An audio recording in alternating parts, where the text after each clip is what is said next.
Hoje eu quero convidar você a analisar o conflito entre Israel e Palestina de forma desapaixonada e justa, o que não significa que seremos neutros aqui, porque durante esse processo é impossível tolerar várias coisas que serão explanadas. A proposta, então, não é buscar a neutralidade, mas pelo menos a imparcialidade na análise dos dados e raciocínios. Não podemos deixar de dizer que desde que os ataques do Hamas contra Israel começaram nos últimos dias, a reação de muitos, em especial da esquerda, tais como os canais História Marxista, História Cabeluda e Jones Manuel, não foi, até onde eu tenha visto desses influenciadores, em momento algum, de se solidarizar com as vítimas israelenses cruelmente mortas e feitas de reféns pelo Hamas, mas apenas de aproveitar a ocasião para fazer as usuais críticas a Israel de que se trata de um Estado que impõe um apartheid contra os palestinos. Ou pelo menos aquela postura de solidariedade não foi o que nós vimos como ênfase na postura desses influenciadores. O problema não para aí. Não bastasse a falta de solidariedade, vemos com muita frequência uma série de afirmações que relativizam o caráter terrorista do Hamas, faltando em absoluto por parte dos mesmos qualquer crítica ao que vem sido feito desde então contra os civis. Vejam, por exemplo, este trecho de um vídeo do canal História Cabeluda. Então, é claro que a gente não pode perder de vista a necessidade de uma Palestina soberana e popular, do povo para o povo, e da libertação de todos os povos colonizados e oprimidos a nível mundial. Mas primeiro a Palestina tem que ser livre.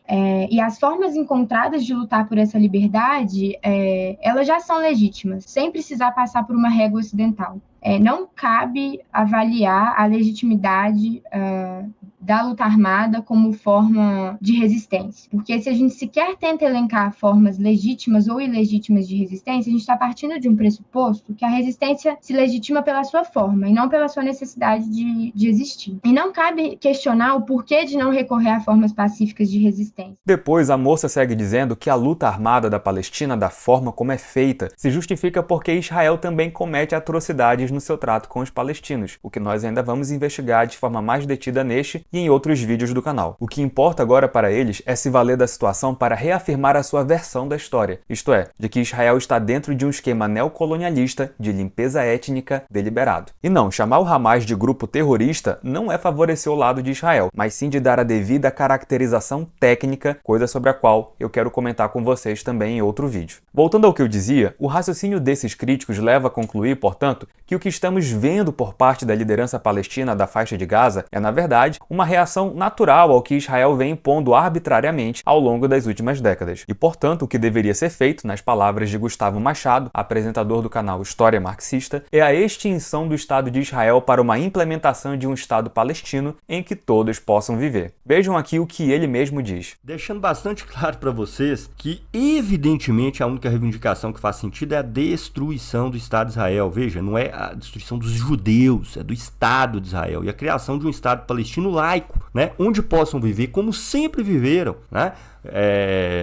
judeus e muçulmanos no interior da mesma fronteira. Bem, como resposta a essa reação nada moderada desses canais, decidi gravar alguns vídeos para tratar desses tópicos todos que têm sido levantados. E hoje, em especial, decidi abordar a questão do apartheid, já que essa tem sido, até onde eu notei, a principal acusação contra Israel. E caso o tempo me permita, dedicarei outros vídeos para esclarecer outros tópicos desse conflito. Devemos começar admitindo que problemas de ordem dos direitos humanos certamente ocorrem em Israel e no que entendemos hoje da Palestina, isto é, a faixa de Gaza e o famoso West Bank, que em português chamamos de Cisjordânia. Mas aqui nós não podemos simplificar o debate. A questão colocada não é, obviamente, se existem ou não violações dos direitos humanos, pois esse problema existe lá e em diversos outros lugares do mundo, mas sim se essas violações dos direitos humanos configuram tecnicamente um apartheid. E é agora que a discussão fica nebulosa, pois apartheid é um termo que nos remete imediatamente para o que aconteceu na África do Sul, em que víamos uma segregação cultural e institucional deliberada da opressão dos brancos contra negros. Se usarmos o que houve lá como critério, é evidente que não encontraremos uma adequação perfeita com o que acontece em todo Israel, mas o debate é muito mais complexo do que isso. Dizer que existe apartheid pode passar uma impressão equivocada de que estamos falando do mesmo estado de coisas institucionalizado que vimos acontecer na África do Sul. Mas dizer que não existe apartheid pode dar a impressão de que não existe segregação alguma em Israel, o que também é falso. Para não ficarmos em achismos, precisamos nos deter às definições de termos e aos dados dados disponíveis a respeito das violações dos direitos humanos na Palestina e em Israel. A favor do lado de quem argumenta que Israel comete crimes de apartheid, não constam apenas as obras de autores recorrentes como Ilan Pappé, Greenstein e Davis, mas também o parecer de entidades internacionais de peso como a Human Rights Watch, a Anistia Internacional, cujos relatórios compilam várias declarações das autoridades israelenses, trechos de leis, medidas de diferentes governos israelenses para constatar que, sim, na opinião deles, estamos falando de apartheid. Mas só um esclarecimento, essas organizações não estão provando que Israel é um estado de apartheid. Isso em si mesmo não é o caso, como algumas pessoas noticiam por aí. Isso poderia, por exemplo, levar alguém a concluir de forma automática que o relatório deles é no sentido de dizer que Israel não é uma democracia, mas essa discussão sobre as tipologias de um Estado não é a intenção aqui. O que eles estão fazendo, o que essas entidades estão fazendo, é checar se existe algo que configure crime de apartheid, o que são duas coisas distintas. É o que diz, por exemplo, o relatório da Human Rights Watch, que diz: o relatório não pretende comparar Israel com a África do Sul sob o apartheid, ou determinar se Israel é um estado de apartheid, um conceito que não está definido no direito internacional. Em vez disso, o relatório avalia se atos e políticas específicas levadas a cabo pelas autoridades israelitas hoje equivalem, em áreas específicas, aos crimes de apartheid e perseguição, tal como definidos no direito internacional. Esclarecido isso, então vamos avançar. Para aprofundar esse debate, então eu gostaria de trazer para a discussão as duas fontes geralmente usadas por esses órgãos para a definição de apartheid. O mesmo relatório antes citado, valendo-se da Convenção do Apartheid, adotada pelas Nações Unidas, ainda diz o seguinte: a Convenção do Apartheid define o crime contra a humanidade do apartheid como atos desumanos cometidos com o propósito de estabelecer e manter a dominação de um grupo racial de pessoas sobre qualquer outro grupo racial de pessoas e oprimi-los sistematicamente. O Estatuto de Roma, do TPI, que é o Tribunal Penal Internacional, adota uma definição semelhante: atos desumanos cometidos no contexto de um regime institucionalizado de opressão e dominação sistemática por um grupo racial sobre qualquer outro grupo ou grupos raciais e cometidos com a intenção de manter esse regime. Bem, antes de comentar esse trecho do relatório, vale dizer que é no mínimo curioso o fato de eles terem omitido do texto da Convenção do Apartheid o trecho que diz imediatamente antes que o termo crime de apartheid, que incluirá políticas e práticas semelhantes da segregação racial e discriminação praticadas na África do Sul. O que mostra que o parâmetro usado para a tipologia do crime realmente tinha de ter como base o apartheid africano, pois era justamente aquele tipo de modelo institucional que estava buscando ser coibido com um novo tipo de crime. E eu faço essa ressalva porque muitos críticos de Israel dizem que a questão não é comparar Israel com o que aconteceu na África do Sul, mas sim dizer que o que a lei internacional diz sobre o apartheid é isso ou aquilo. No entanto, como vimos, por mais que seja verdade que não precisamos encontrar tudo o que acontece na África do Sul para dizer que algo se trata de um apartheid, é impossível negar que estamos usando como matriz de comparação o que aconteceu naquele tipo específico de segregação racial. Somando-se a isso, não é desprezível o fato de o artigo 2 da Convenção do Apartheid mencionar o termo racial pelo menos 12 vezes, pois a discriminação ocorrida na África do Sul tinha como base justamente um critério de raça, isto é, de fazer brancos terem supremacia, vantagens civis e maior sentimento de dignidade que os negros. Dessa maneira, uma objeção que se pode levantar contra quem considera o Estado de Israel culpado do crime de apartheid é de que a base do tratamento diferenciado, quando ele acontece, não é por causa da raça, mas por causa de outras questões políticas. O objetor diria nesse caso que se a base fosse racial ou étnica, deveria haver uma discriminação institucionalizada contra todo e qualquer árabe e não só contra árabes palestinos específicos. Nesse caso, o objetor invocará também o fato de que existe uma clara diferença entre o tratamento dos palestinos que estão em Israel e o tratamento daqueles palestinos que vivem na Cisjordânia. Pois em um lugar estamos tratando da região usual da legitimidade de Israel e em outro lugar estamos falando de uma ocupação militarizada cujo status é nebuloso e confuso. Pois tecnicamente falando, Israel argumenta que o lugar sequer é território ocupado, mas sim território em disputa, um território disputado conforme a lei internacional. E eu comento isso isso porque as acusações mais fortes que dizem respeito a crimes de apartheid realmente se concentram em falar das regiões ocupadas da Cisjordânia, uma vez que os palestinos em território israelense normal podem fazer parte da vida pública, candidatarem-se, entrar para as forças armadas, serem juízes e qualquer outra coisa assim, sendo amplamente amparados então pela legislação israelense, o que certamente não ocorre na Cisjordânia. Lá o que acontece é o seguinte: desde os acordos de Oslo na década de 90, a Cisjordânia apresenta 3 áreas distintas, sendo a área A controlada civil e militarmente por cidadãos palestinos, a área B controlada civilmente por palestinos, mas com ajuda e proteção militar israelense, e a área C, que é controlada civil e militarmente por Israel. As principais queixas têm sido desde então que Israel privilegia os cidadãos israelenses na área C, da zona C, em detrimento dos palestinos, pois é muito mais fácil a administração de Israel aprovar a construção de prédios e moradias de israelenses do que da de palestinos. Além disso, palestinos da zona C não têm direito a voto, sendo também muito frequente os relatos de que eles têm acesso mais precarizado à saúde, alimentação e segurança. Nessa hora, o que os defensores de Israel podem alegar é que, por se tratar de uma região civilmente controlada por Israel, Israel não precisa conferir os mesmos direitos políticos e palestinos, assim como qualquer outro país não precisa equiparar todos os direitos políticos de estrangeiros com os seus cidadãos, como ocorre, por exemplo, aqui no Brasil, pois, se a gente for pensar bem, os gringos não podem participar votando nas nossas eleições. Outra forma geralmente usada para defender Israel é dizer, como por exemplo diz André Last, que para configurar crime de apartheid, o crime precisa ser cometido dentro do território de um país, o que não poderia ser o caso de Israel, uma vez que na Cisjordânia eles têm ocupações militarizadas e não propriamente uma região plenamente anexada de Israel. Vejam o que ele diz aqui neste vídeo que eu vou mostrar agora. Qual é a definição de apartheid? Então, apartheid é segregação dentro do mesmo país por motivos étnicos religiosos. Corrija se eu estiver errado. Primeiro, os territórios palestinos e Israel são 2 entidades políticas separadas. Apesar de Israel controlar parte do território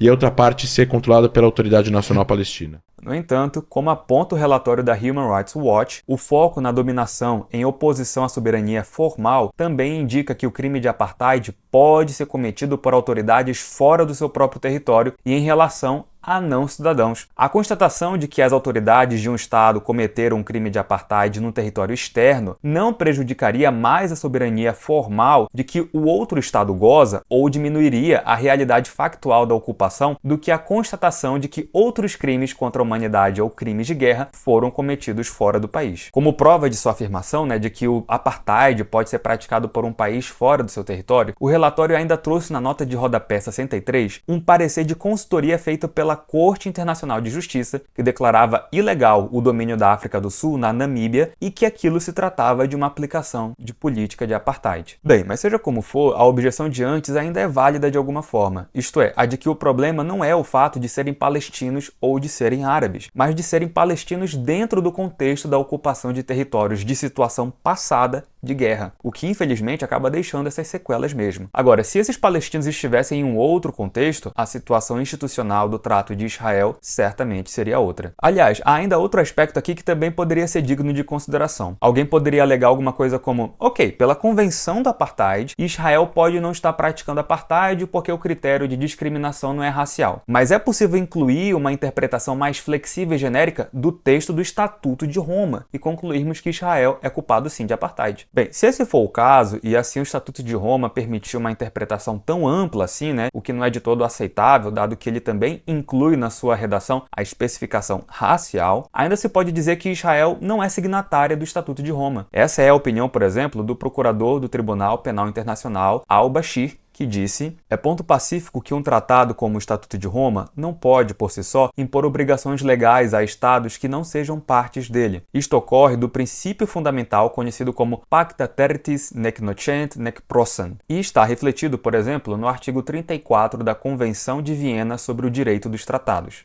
Dessa forma, mesmo que Israel se comprometa por meio de outros mecanismos legais a não cometer crimes contra a humanidade, ela não precisaria seguir exatamente a redação do Estatuto de Roma, segundo esse raciocínio. Talvez alguém aqui esteja pensando: olha, mas essa discussão técnica, se existe ou não apartheid, se a gente pode dizer que é tecnicamente ou não apartheid, é meio inútil, porque já que Israel é responsável por muito sofrimento na região, não importa se a gente chama de apartheid ou de outra coisa. Bem, eu entendo o sentimento de alguém que pensa assim, mas nas discussões discussões sobre relações internacionais e na vida intelectual de forma geral, a precisão é uma pérola. Saber exatamente o que acontece e como caracterizar os atos é algo muito importante. Percebam, por exemplo, que a pena de um homicídio pode variar de acordo com a sua qualificação, havendo penas mais duras ou mais brandas a depender da crueldade do ato, da intenção, das circunstâncias e por aí vai. Evitar essa discussão seria achar que o que importa mesmo são só as consequências e a materialidade dos eventos, o que eu rejeito com todas as forças. Seja como for, dizer que Israel não comete apartheid, de toda forma, não isenta Israel de promover algum tipo de segregação e crimes contra a humanidade. E eu quero discutir em mais detalhes com vocês isso também. Antes, porém, eu gostaria de levantar a seguinte questão. E a Palestina? Será que ela mesma não poderia ser acusada de cometer o crime de apartheid contra Israel?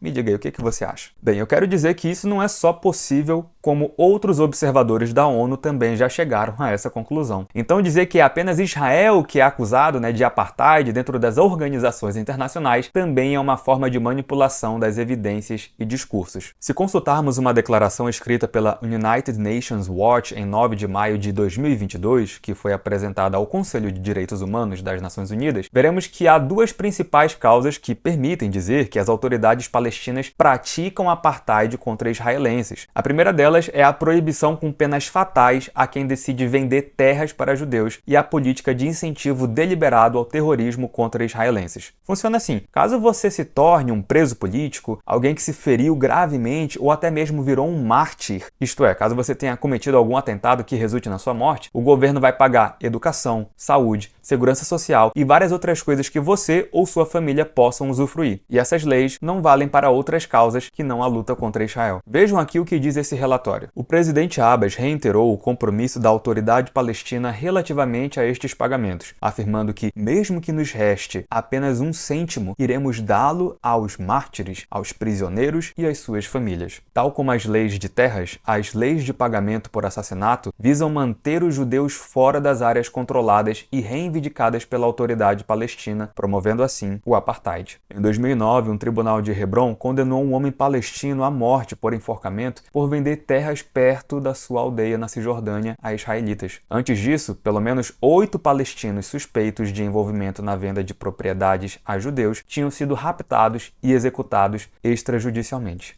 Dessa forma, parece que a autoridade da Palestina, em especial nas zonas A e B da Cisjordânia, conseguem preencher todos os requisitos de apartheid, pois eles fazem uma segregação institucional, cultural, de caráter permanente e segregatório com motivação étnica em todo o território da sua influência. Mas assim, é claro que esse vídeo não tem o propósito de dizer que, bem, uma vez que existem motivos que tornam tecnicamente questionável Israel ser condenada como praticando apartheid, logo está tudo bem e Israel não erra nessa história. É claro que não. Por isso que eu gostaria de falar um pouco sobre os erros de Israel, mas não para tentar expressar uma falsa simetria. Eu não acho que a gravidade é a mesma em vários níveis. Futuramente, é claro, eu tentarei fazer um histórico mais justo e comparativo da questão humanitária e dos crimes de guerra cometidos, mas, por hora, eu quero expressar duas coisas. Primeiro, Israel comete sim injustiças evitáveis na região, porém, elas são de caráter muito diferente e eu diria que, na maioria dos casos, de caráter menos cruel e menos condenável do que as atitudes do Hamas e outras entidades. A fonte de que eu vou me valer para falar desses erros constam do relatório do relator Michael Link, cujo relatório foi submetido à Assembleia Geral da ONU. Eu vou focar aqui nos casos relatados da Cisjordânia, porque lá há a presença oficial de Israel, diferente da faixa de Gaza, de que Israel tinha se retirado em medida unilateral em 2005. Daí, nesse caso, Israel não pode dar a desculpa de que,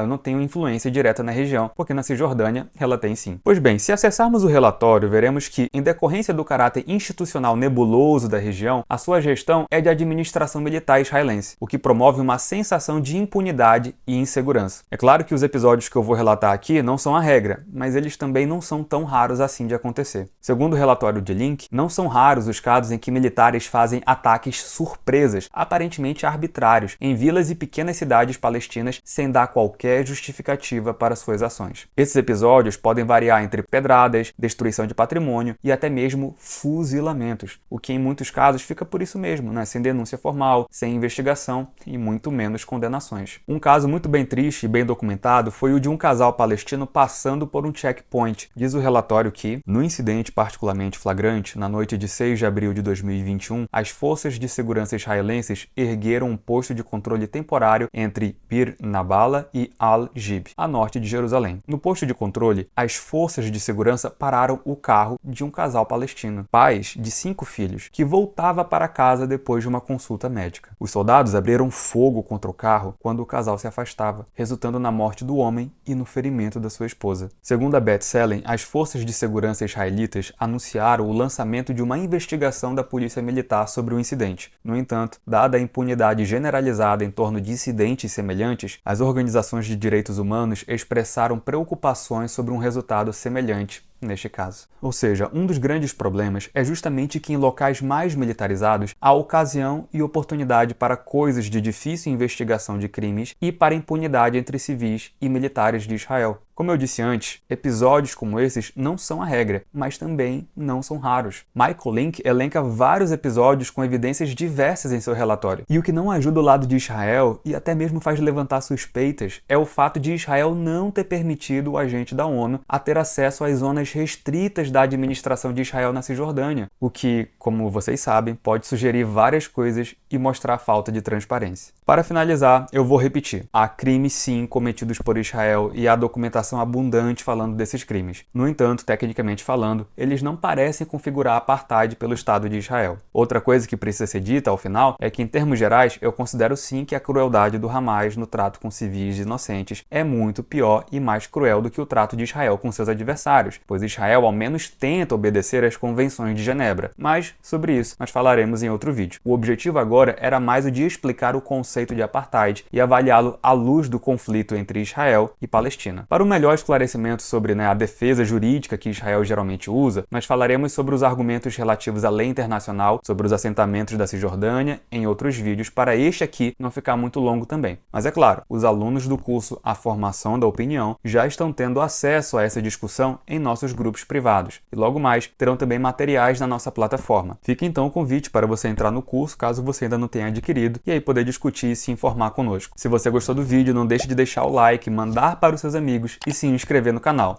E eu quero muito saber se vocês querem uma cobertura mais de perto desses conflitos entre Israel e Palestina, falando tanto desses temas mais técnicos quanto das informações mais recentes do conflito. Então, não deixe de comentar aqui embaixo falando o que você achou e o que você quer ver por aqui. É isso daí, pessoal. Até mais.